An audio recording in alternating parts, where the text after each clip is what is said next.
Donc sur la partie business, j'avais une discussion juste avant à propos de la partie B2B. Et le débat, on parlait de Target aux États-Unis, qui a perdu pour l'équivalent de je ne sais plus combien de milliards de données. Parce que maintenant, le vol, au lieu de voler une donnée, on peut voler des milliards de données. Donc sur l'aspect sécurité aussi, comment ça se passe maintenant si on veut. De toute manière, si on perd quelque chose, on perd beaucoup. Le monde du big data a placé une barre sur les systèmes de sécurité et les barrières d'entrée de sécurité beaucoup plus élevées que les traditionnels modèles d'information. Et ce qui a d'ailleurs été une raison très importante pour beaucoup de clients Salesforce de s'appuyer sur des opérateurs qui font ça at scale et qui mutualisent toutes les problématiques de sécurité. Contrairement à souvent, on a des clients chez Salesforce qui disent « je vais garder les data chez moi parce que c'est plus secure ». Et aujourd'hui, évidemment, on est dans un monde où pour garder le rythme de mise à jour et de niveau de défense dans un modèle ouvert, parce qu'à partir du moment où vous collectez des big data, vous passez par des tuyaux qui vont à un moment ou à un autre être ouverts, vous devez vous appuyer sur une infrastructure extrêmement solide. Et souvent, vous devez vous appuyer sur des vendeurs qui font ça de manière mutualisée. Donc c'est un autre sujet. Mais le niveau a complètement changé en 5 ans en termes de sécurité. C'est le sujet open data et closed data. Si vous avez... Vas-y. Oui, on peut revenir sur cette question bien sûr, de privacy. Coupez-moi entre vous si vous voulez. En l'occurrence, je voudrais revenir effectivement sur cette question de privacy, effectivement, qui a été abordée dans plusieurs questions. Nous, venant du textile connecté, on est évidemment confrontés de base à cette problématique, puisqu'on touche des données touchant le bien-être, mais finalement touchant la santé des gens, et on sait que c'est assez sensible. Donc nous, on veut faire de tout ça, de la manière dont on va gérer la donnée, un argument commercial. C'est-à-dire qu'on veut effectivement que la donnée, et on va tout faire pour que la donnée appartienne à l'utilisateur, et que l'utilisateur ait un total contrôle de ces données. Donc nous, on va s'interdire de commercialiser la donnée à des acteurs tiers pour des usages qui ne seraient pas décidés par l'utilisateur. Il n'empêche que c'est pas forcément quelque chose de très simple. En l'occurrence, c'est pas tellement problématique pour le moteur d'avion. Par contre, ça peut l'être pour les données, par exemple, de la voiture. À qui appartiennent les données de la voiture? Il est clair aujourd'hui que les données de la voiture, l'industriel aujourd'hui qui est en train de s'intéresser à ce sujet, il considère que c'est à lui.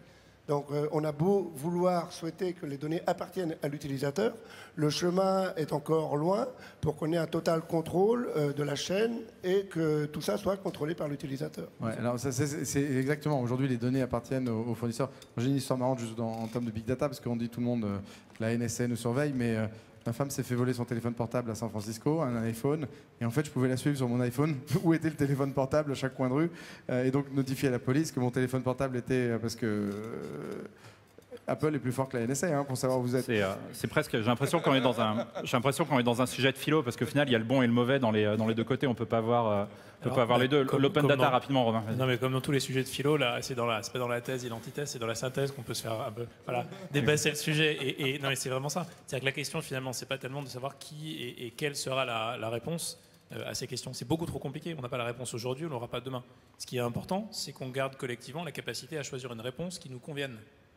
Et donc, la véritable question, c'est comment est-ce qu'on peut, au niveau... Au niveau d'un pays, au niveau d'un continent, si vous voulez, c'est des questions plus larges. Mais comment faire en sorte de conserver des leviers de décision autour de ces questions qui sont fondamentales? Il y a plusieurs choses. D'abord, il faut être capable d'avoir un débat informé. Et ce qu'on fait aujourd'hui, effectivement, merci à G9+, et je pense que c'est extrêmement important. Et on a en France, en plus, cette culture du débat, de l'échange, du fait de parler. Prendre des décisions, ça suppose qu'elles soient informées. Mais dans un deuxième temps, ça suppose aussi qu'on ait, en France et en Europe, les leaders industriels qui permettent d'avoir voix au chapitre sur la façon dont ces décisions sont prises. Et donc c'est d'autant plus important d'avoir effectivement des Criteo en France, et d'avoir des CitySense et des CityData et des entreprises qui mènent, si vous voulez, ou font avancer la frontière technologique sur l'ensemble de ces sujets. Parce que c'est stratégique. Parce que non seulement c'est stratégique en termes de développement industriel, mais c'est encore d'autant plus important que puisqu'on rentre dans cette nouvelle ère et que les règles sont à définir, on a d'autant plus intérêt à se donner les moyens d'avoir la possibilité de définir ces règles. J'avais une question, donc j'allais... On va continuer à... Ouais, s'il y a une question, allez-y, vite fait. Ouais, donc justement, je voulais faire le lien entre la privacy et l'innovation en France. Les Américains sont plutôt business first et puis après on voit si la privacy ça pose problème. En France, avec la CNIL qui est un point important, on est plutôt dans un privacy first, et puis on voit si on arrive à faire du business quand même après. Alors dans un contexte mondialisé où on ne se bat pas avec les mêmes armes, je parle notamment au niveau des voitures, où Google fait déjà rouler ses voitures. Nous, en France, il y a des projets qui se lancent. Et en fait, on commence par réfléchir à la sécurité des datas et comment on va faire pour ne pas traquer les gens. Donc, et finalement, en gros, les Peugeot et les Renault, elles auront 10 ans de retard. Quoi. Je me rends compte, en fait, peut-être prendre des questions mieux, ça va pas être facile. Mais je peux y répondre en 2 secondes. Tu peux faire ton business aux US. Alors j'aimerais. Non, je coupe Franck 30 secondes. Il y a un point qui est extrêmement important ici, qui est que effectivement, de manière générale, on a tendance à privilégier, à essayer de réglementer avant d'avoir innové. Donc il y a une question qui est peut-être plus qui dépasse la question simplement de la donnée personnelle, mais qui pose aussi la question de l'accès aux données publiques, ce qu'on a essayé de faire avec l'open data, qui pose la question de la réglementation. Quand on parle de changement exponentiel et de rupture, un des sujets les plus intéressants où l'accès à la donnée va changer radicalement, même l'expérience humaine, on peut le dire, c'est évidemment la santé, la génomique, la génomique personnelle. Voilà, donc. Ça dit 30. 3. 2, 1, 0.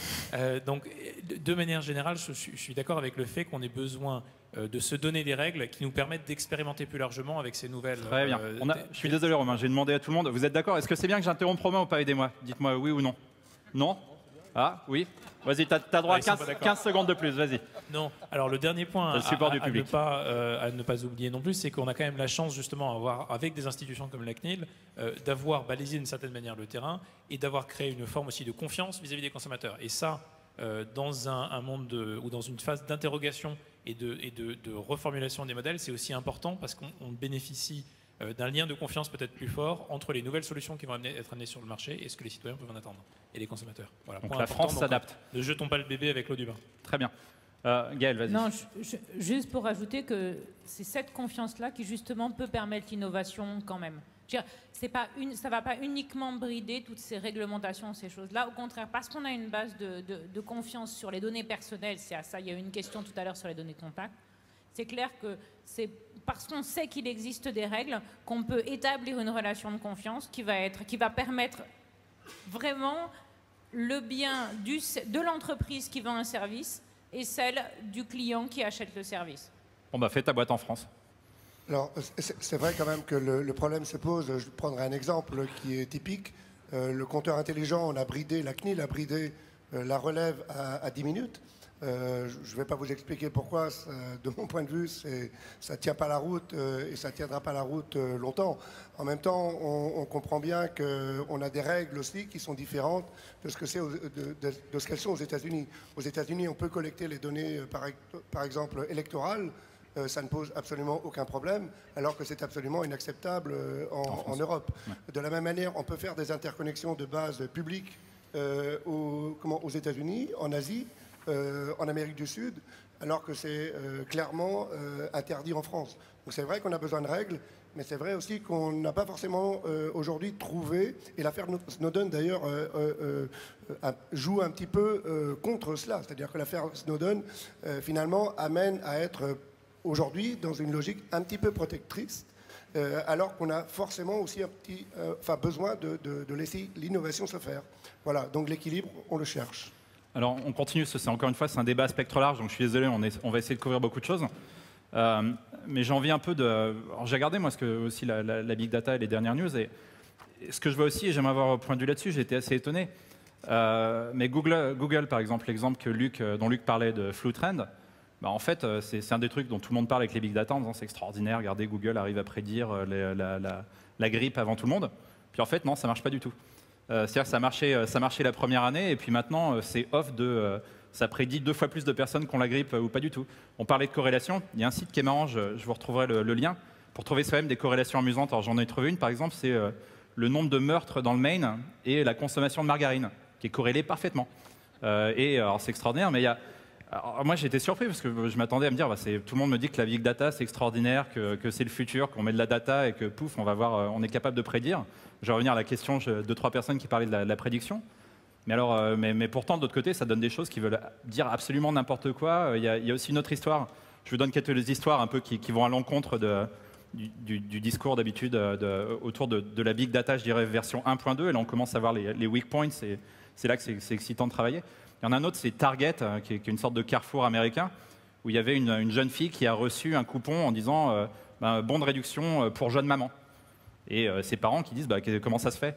Et en fait, elle était enceinte. Et l'histoire, c'est de dire Target était capable de savoir qu'elle était enceinte par rapport aux produits qu'elle a utilisés. Et en fait, la vérité, c'est que Target, il balance des trucs à des femmes enceintes qui ne sont pas enceintes de toute façon. Et que donc, il y en a un sur qui c'est tombé. Donc voilà, il y a un peu tout ça. J'ai envie qu'on démystifie le big data et que vous m'expliquiez, est-ce que la big data, c'est plutôt le bon côté avec la prédiction et tout ça, ou est-ce que c'est plutôt le mauvais côté avec, au final, il y a toutes ces corrélations qui viennent de nulle part et qui veulent absolument rien dire. Est-ce que ça veut dire quelque chose, les big data? Est-ce que ça prédit? Ce qui est important, c'est ce qu'on fait avec les data et comment on raisonne dessus. Là, on a parlé pour l'instant collecte de data ou collecte de données et volume de données et type de données. Pas ce qu'on fait avec. Tout ça, c'est rien.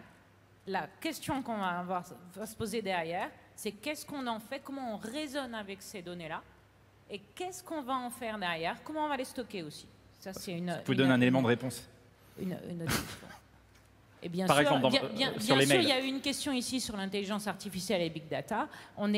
Heureusement, les deux sont corrélés. Et aujourd'hui, pourquoi nous autres en traitement de la langue, on dit qu'on fait du big data? C'est parce que ça fait longtemps qu'on fait du raisonnement sur les données.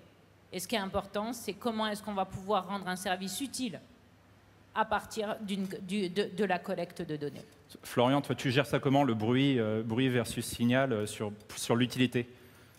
Il y avait une question intéressante qui était qu'est-ce qu'on peut prédire? Est-ce qu'on peut tout prédire?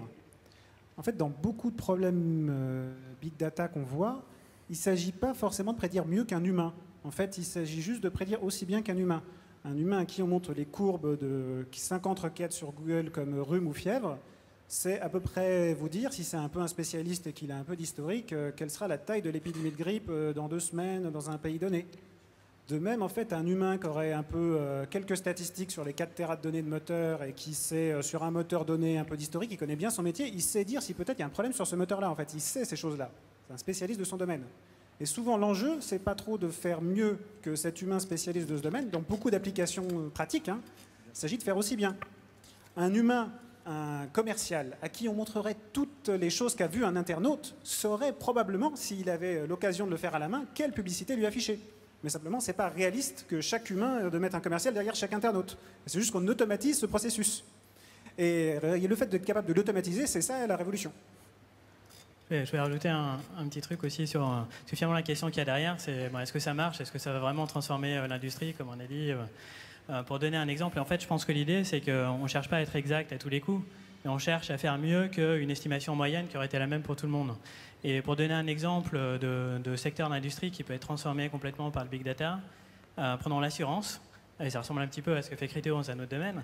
Mais je pense que là, l'intérêt, c'est de pouvoir utiliser des signaux, notamment d'ailleurs qui viennent de capteurs dans une voiture, pour savoir par exemple quel est le comportement dans une voiture d'un conducteur, est-ce qu'il va être dangereux, pas dangereux, pour savoir si il faut lui faire une prime d'assurance qui est basse ou qui est élevée.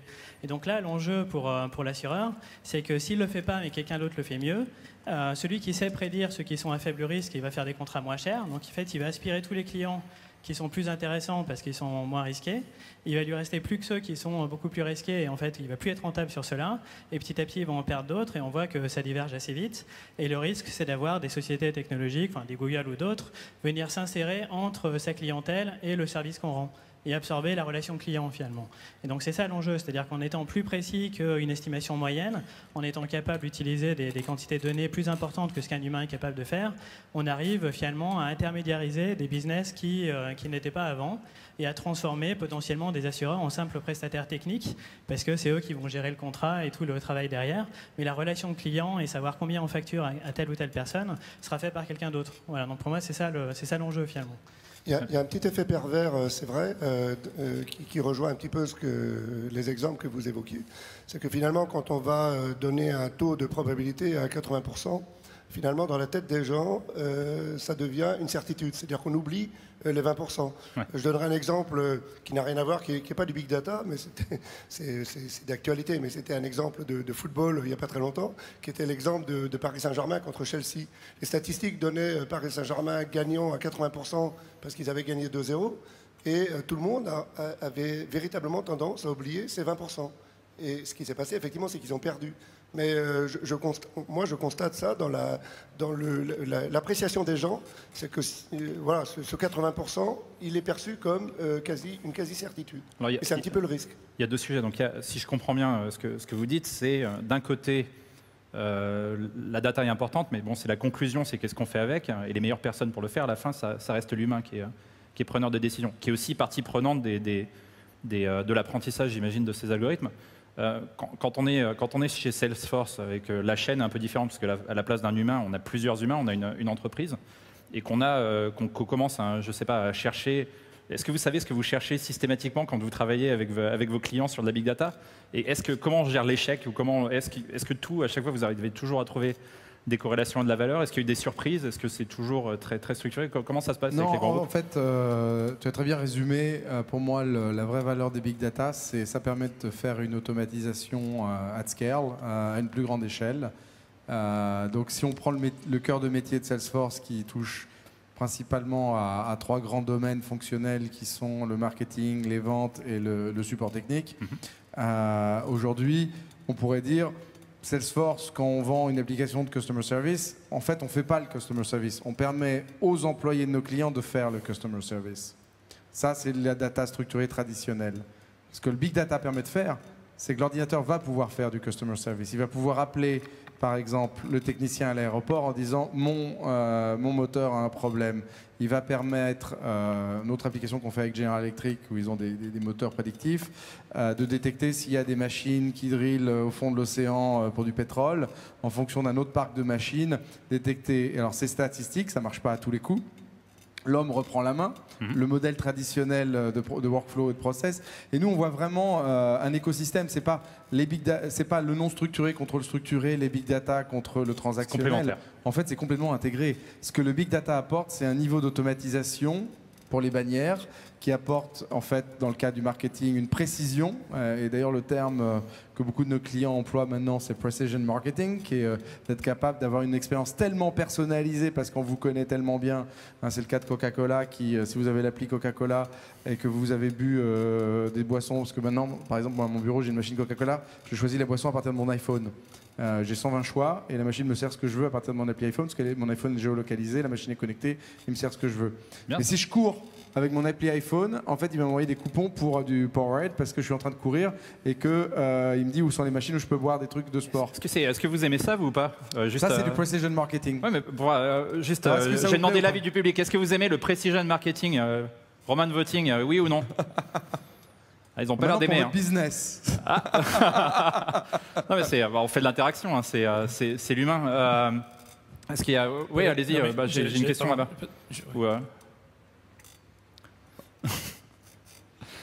Salut Franck, bonsoir à tous. Ma question, tu parlais de Big Data at Scale, et du coup je me dis, c'est quoi au niveau des coûts, comment ça se passe? Est-ce qu'il y a du Big Data low cost? Est-ce qu'il y a des économies d'échelle? Est-ce qu'il faut être gros? Est-ce qu'il y a un effet de taille pour faire du Big Data? Est-ce que si on est une mini startup, si on est 2, on peut faire du Big Data? Comment ça se passe à ce niveau-là? J'étais pas là au début, je sais pas si vous en avez déjà parlé. Non, petite question rapide pour le public. Qui est-ce qui fait déjà de la Big Data? J'ai oublié de demander ça, est-ce que vous pouvez lever la main? Qui est-ce qui a envie d'en faire? Et les autres? Ils ne savent pas. Ok, bon, peut-être c'est parce que je regarde pas ici, mais très bonne question. Comment est-ce que tout le monde peut faire des big data? Combien de data il faut? Est-ce que toutes les personnes ici, même ceux qui ne savent pas qu'ils vont en faire? Ou est-ce que c'est... Je pense que le débat, une réponse rapide, c'est manager des gros volumes de données, aujourd'hui, c'est pas cher. Donc la barrière d'entrée pour avoir les données, c'est pas cher. C'est un giga, pour faire quelque chose avec, c'est là où ça devient compliqué, où il faut faire appel à des spécialistes. C'est quoi beaucoup de données? Ça commence quand, messieurs, dames? 1 giga, 1 téra? Qu'est-ce qu'il faut pour commencer à jouer avec des données? Il faut un bon problème et savoir ce qu'on veut faire en fait. Le volume ne compte pas, c'est pas la taille qui compte. D'accord, très bien. Le volume n'est pas la barrière. En fait, on s'en fout que ça soit Big Data, on va changer le nom. Comment on pourrait appeler ça? Data. En fait, je pense qu'il y a vraiment un déport entre Big Data et Smart Machine Data. Learning. En fait, le volume lui-même est pas devenu le problème. D'accord. Il faut aussi remettre ça un peu dans le temps. Le fait de traiter quelques térabytes de données et faire de l'analyse prédictive, c'est des choses qui se faisaient dans les années 90 chez les grands retailers. Donc, si j'ai une donnée, c'est assez? Donc c'est quelque chose c'est une révolution qui se passe sur 30 ans à peu près, qui a commencé dans les années 90, et c'est juste que le coût d'entrée de ces technologies et le nombre de problèmes qu'on peut aborder parce qu'il y a plus de capteurs est beaucoup plus important. Donc au lieu d'être juste les 100 premières sociétés mondiales, c'est 10 000, 100 000, 1 million de sociétés qui ont vocation à se poser la question de faire des applications de ce type-là. Et c'est ça qui change, hein, c'est que du coup, il y a beaucoup plus de gens dans la salle qui sont susceptibles de vouloir fabriquer ce genre d'application. Une question un peu technique pour les matheux, mais est-ce que ça a commencé il y a 20 ans ou il y a 300 ans? Enfin, les statistiques, est-ce que ça sert encore? Est-ce que j'ai besoin d'avoir toutes les données du monde entier ou juste de prendre 5 personnes ici dans la salle et 5 questions? Et ça représente tout. Est-ce qu'il y a vraiment besoin des big data ou est-ce que je peux juste faire de l'échantillonnage? Ou est-ce que c'est complémentaire aussi? Ouais, dans le cas de Criteo, pour citer cet exemple, plus on a de données, plus ça marche. Donc un algorithme constant, un modèle constant, si on a 2 fois plus de données, on sait que ça marche un petit peu mieux. Enfin, pas 2 fois mieux, mais à chaque fois qu'on en met un petit peu plus dans la machine, ça marche mieux. Donc là, la quantité est quand même importante. D'accord. Et à l'inverse, la qualité est vraiment ce qui compte quand on parle des données de contact. J'en reviens toujours là. C'est vraiment la qualité qui compte, la précision, la datation. C'est ça Comment on mesure la qualité? C'est quoi? Ça dépend de la collecte? Ça dépend de quoi? Donc la qualité... C'est quoi de la bonne data? Elle se calcule effectivement. Ça dépend du type de collecte. Et ensuite, on valide, on compare, on abandonne. S'il faut une donnée qui n'est pas 100% garantie, on va la laisser tomber. Pour ne garder que la crème de la donnée. J'ai l'impression, en vous parlant à tous, qu'à chaque fois que je pose une question, tout le monde me dit, mais en fait, ça dépend. Est-ce que c'est un peu ça? Ou est-ce qu'il y a des règles? Est-ce qu'il y a des... En l'occurrence, c'est le cas. Là. Il est clair que si vous gérez des infrastructures, si vous faites de la maintenance, encore une fois, des avions, si vous faites de la maintenance des voitures, si vous vous intéressez à la ville intelligente dans le sens amélioration du trafic, etc., demain, effectivement, c'est des milliers de capteurs et des volumes gigantesques de données à traiter. Évidemment, ce n'est pas forcément comme ça qu'on le traitait jusqu'à présent. Mais le sujet de la congestion des villes, c'est un sujet d'aujourd'hui. Enfin, c'est un sujet qui existait déjà un petit peu avant. Mais il y a quand même des villes aujourd'hui qui sont confrontées de manière dramatique à cette question. Mais alors, ce qui est fascinant, c'est que par ailleurs, ça c'est évidemment le défi auquel on fait face, mais par contre, les outils dont on dispose pour y répondre ont radicalement changé. Et en termes de nombre de capteurs, je vous rappelle que vous avez tous à peu près dans la poche, je crois que c'est 10 à 15 000 fois la puissance de calcul des ordinateurs embarqués qui ont mis Apollo 11 sur la Lune. Donc on est tous non seulement accompagnés d'un l'équivalent d'un supercomputer personnel, en plus ils sont connectés en permanence au réseau et à Internet, et ils sont en plus connectés entre eux. Donc si on est une ville et qu'on est capable, à partir de réseaux d'objets connectés, à partir de réseaux de mobiles, de multiplier ce type de capteurs, on peut résoudre des problèmes qu'on était incapable de résoudre avant. Je rebondis sur la question du marketing de précision. Bon, le public était un peu partagé sur est-ce que c'est positif, négatif. Je change de question. Il n'était pas très partagé, je crois qu'il était très négatif. Voilà. Pardon, je suis devenu un peu trop diplomate. On est entre nous, il n'y a pas de caméra. Je change de question. Est-ce que vous seriez plutôt content ou plutôt malheureux de ne plus jamais devoir attendre votre métro et de ne pas le voir arriver? Métro, RER, Transilien. À gauche de la salle et un peu endormi. Des gens qui aiment attendre. Je vois une personne qui aime attendre. J'aimeattendre.fr. Ça n'a rien à voir, mais voilà. Un des exemples les plus intéressants. On parlait tout à l'heure d'écosystème. Un des exemples les plus intéressants d'applications qui ont émergé de cet écosystème de données à la fois publiques, privées, de start-up, de grands groupes, c'est une application qui s'appelle Tranquillien. Est-ce que certains d'entre vous en ont entendu parler? Non. Ok, alors je vais des têtes. On a un Tranquillien. Voilà. 2, 3, 4, 5, 6 Tranquilliens. Bravo. Alors ça sera de plus en plus parce que désormais la SNCF en fait la publicité dans toutes les gares du réseau transilien. C'est très simple. C'est une application qui a été développée par une start-up. À l'origine, issue des hackathons qu'avait organisé la SNCF pour améliorer l'information de mobilité, qui utilisait d'abord des données ouvertes, puis ensuite ils ont travaillé avec la SNCF pour avoir leurs données de métier, pour développer un modèle du réseau de train et des paramètres du réseau donc transilien et des paramètres qui impactent le remplissage des différents trams. Évidemment l'heure du jour et de la nuit, évidemment le jour de la semaine, mais aussi tout un tas de phénomènes, la météo, etc. Et donc ce modèle, après presque un an de travail, ils l'ont mis au point sur ces données historiques, mais aujourd'hui c'est un modèle qui devient prédictif. Et donc cette application permet à chacun de savoir, en fonction du moment où vous allez vous déplacer, est-ce que vous avez une chance d'être complètement bondé, c'est le RERA à 8h30, ou est-ce qu'au contraire, ça ira mieux? Mais alors, ce qui est intéressant, c'est qu'évidemment, le modèle se met à jour. Ouais. Je termine. Vas-y. Et non seulement il se met à jour en fonction des différents paramètres, mais il va permettre à chacun de faire remonter des informations. Donc, si vous êtes sur la ligne 1 et que le RERA, lui, pour le coup, est fermé, que d'un coup, vous voyez tout un tas de gens qui arrivent, vous allez le signaler sur l'application et tout de suite, tout le monde va le savoir. Et donc, évitera de prendre la 1, on prendra la 2, la 3. Romain, vu que tu as mentionné un hackathon, je suis obligé de mentionner Startup Weekend. Il y a 3 ans, il y avait eu un conflit avec la RATP. On avait eu un gagnant du Startup Weekend qui a créé Check My Controller. Et l'idée, c'était d'utiliser les téléphones pour savoir où étaient les contrôleurs. Et après, il a fait un plan de métro. Ça fait un débat sur l'open data. Mais vous pouvez, installer Check My Metro. Voilà, de rencontrer le secrétaire général de la RATP à l'époque pour parler de Check My Metro et Check My Controller. Cela dit, il faut dire que c'est un très bon exemple parce que ce type de changement se révèle d'abord aux organisations. C'est pour ça que le vrai sujet, c'est pas technologique, c'est pas ce qu'on peut faire à partir de ces données, c'est qu'est-ce que ça change à notre quotidien. Parce qu'évidemment, quand vous dirigez la RATP et que d'un coup, vous avez quelqu'un qui vous dit moi, grâce à mon réseau de téléphone, je vais juste tout simplement tuer votre modèle économique, mais bon, c'est pas grave, je suis une start-up, mais alors vous, débrouillez-vous. Forcément, ça a un impact. Et en même temps, ce type de réseau d'utilisateurs qui, étant connectés, peuvent tout simplement faire des choses que jamais on n'aurait été capable de faire, mais vraiment dans de l'histoire du développement de l'humanité, si vous voulez. C'est quelque chose qui est fascinant. Un autre exemple, c'est aussi un exemple positif. Romain, là, c'est un exemple fascinant. T'es privé de parole après l'Institut géographique national. C'est l'ancien service cartographique des armées de Napoléon. C'est l'essence du régalien. C'est savoir quel est le territoire qu'on gouverne. Bon, l'IGN, c'est des satellites, c'est des avions, c'est des années de recherche en géographie. Ils mettent 5 ans à refaire la carte de France. Évidemment, c'est une carte qui est parfaite, mais ils mettent 5 ans. À côté de ça, vous avez OpenStreetMap. OpenStreetMap, c'est un réseau de personnes avec leur téléphone, leur GPS. Oui, je ne sais pas si vous connaissez. Non, allez-y, on va compter ensemble. Voilà. Vas-y. Des milliers de personnes qui collaborativement cartographient la ville et leur environnement. Ce ne sera jamais aussi précis, d'une certaine manière, qu'une donnée précise, qu'une carte professionnelle, sauf que c'est remis à jour en temps réel. Et donc aujourd'hui, les services de pompiers, les SAMU, donc les gens qui nous sauvent la vie quand même, utilisent plutôt OpenStreetMap que la carte de l'IGN parce que c'est une carte qu'ils peuvent éditer eux-mêmes. C'est la qualité, mais. Et voilà ce type de changement. Donc la question devient. Voir Google Maps. Voilà. Très bien. Mais non, mais plutôt que Google Maps, justement. Parce que Google Maps, c'est pas une carte qu'on peut éditer de manière aussi simple. Alors qu'OpenStreetMap, c'est une carte collaborative, donc chacun peut une belle histoire. Allez voir Romain si vous voulez en savoir plus sur Napoléon et l'évolution des big data après. Quand on apprend à faire. On a une question dans le public. Je veux que le public y participe un peu. Allez-y.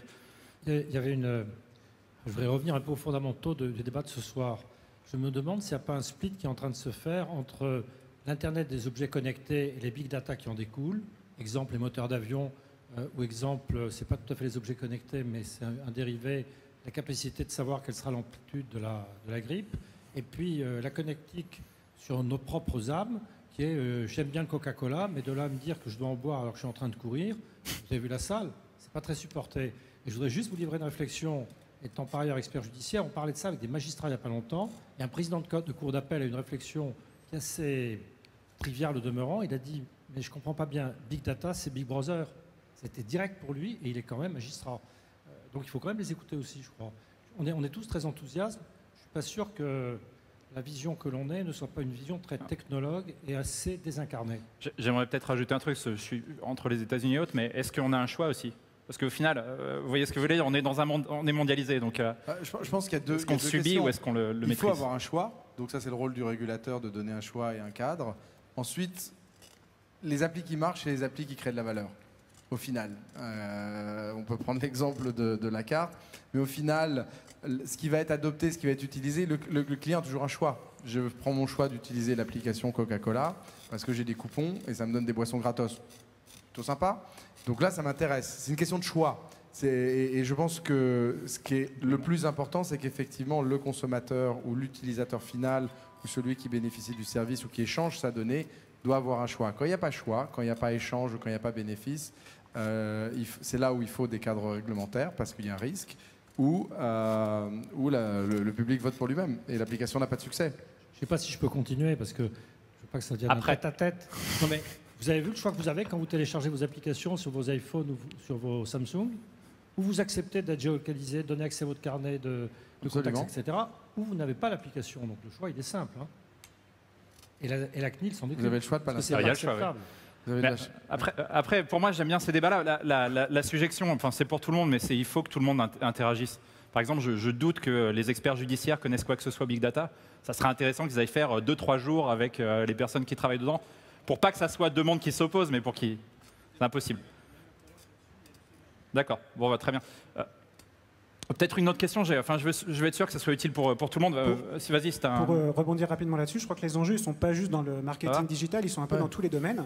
Exactement. Et par exemple, je me souviens qu'il y a 2 ans, j'entendais beaucoup parler des agriculteurs en Ukraine qui perdaient leurs terres, qui se les faisaient racheter par des entreprises pour la louer, et qui leur louaient. Maintenant, en fait, cette semaine, j'ai entendu parler des agriculteurs américains qui se faisaient voler leurs data par Monsanto et autres entreprises du même genre, et qui se posaient la question finalement de la propriété des données, de leurs données à eux, utilisées par ces grands groupes pour après optimiser des choses qui potentiellement s'amenaient à revenir plus cher pour eux en termes de semences, etc. Donc finalement, il y a des vraies questions qui sont de l'ordre de géopolitique, qui sont peut-être plus importantes, au moins en tout cas, que celles de l'ordre de la privacy, sur lequel finalement on a...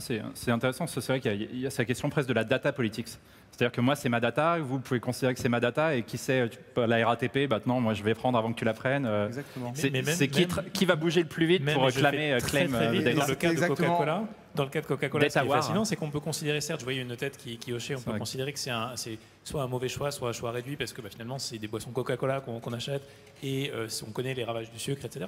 Mais en même temps, en sens inverse, si en quelques mois, Apple sort une montre connectée qui va me donner en temps réel, c'est les rumeurs en tout cas, mais mon taux de glucose dans le sang, peut-être que tout simplement, à force de boire un Coca et de voir son taux de glycémie exploser, le consommateur aussi aura une meilleure perception et une compréhension plus fine de ce type d'enjeu. Il y aura les montres Coca qui mesureront autre chose. Mais il n'est pas dit du tout que l'émergence de ces technologies aille dans le sens d'un équilibre qui soit défavorable aux consommateurs ou aux citoyens. Très bien. C'est à nous d'écrire cette histoire. Absolument. Alexandre ?